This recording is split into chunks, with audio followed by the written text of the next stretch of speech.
Jim, I haven't seen you in a few weeks. Yeah. Glad you're back. Thanks. Kayleigh, why is the White House trashing Dr. Fauci and sending out opposition research-like memos to reporters? The president has gone off on anonymous sources in the past. Why not have the guts to trash Dr. Fauci with your own names?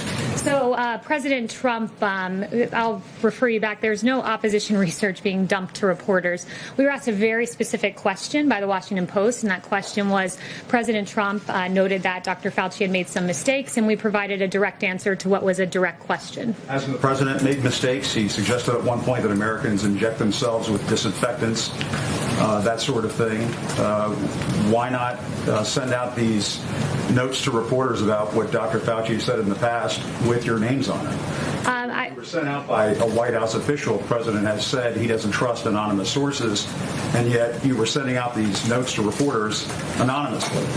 Look, I would note that in terms of the president and his record on coronavirus, he stands by the actions and the steps he's taken in this historic response. You have Dr. Fauci, who said that the record of this president is impressive.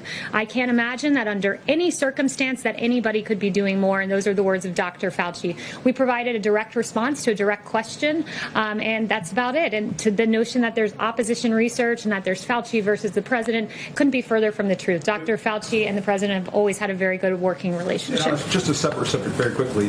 Does the president or the administration plan to make it very clear to the Russian Federation that there should not be bounties placed on the heads of American soldiers serving in Afghanistan? We make that clear each and every day to every country around the world that this president will always stand by our law enforcement. No one's been tougher on Russia. Not law enforcement. I'm talking about military soldiers, U.S. forces of course, overseas. that's what I'm saying. Our U.S. forces. Not just any country, the Russians. Will you tell the Kremlin and President Putin not to put bounties on the heads of American soldiers? What you're getting at, of course, we tell each and every country that, but what you're getting at is uncorroborated intelligence, and you're treating it as if it were true.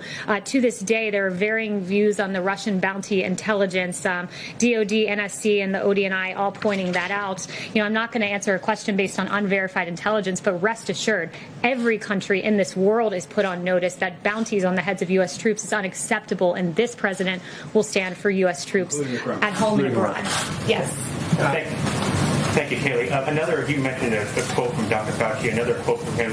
When you compare us to other countries, I don't think you can say we're doing great. Is there any reaction to that from the White House? No, when you compare us to other countries, we have the most testing in the world. When you compare us to other countries on case fatality rate, other industrialized nations, we're very low and beating most countries, if not all, in Europe. So we're doing a lot on the world stage, a lot right. Noted that we were supposed to have a ventilator shortage, and as it turned out, the U.S. actually sent ventilators all around the world. So the U.S. response has been historic, and by several metrics, including the three I just mentioned, we're beating the rest of the world.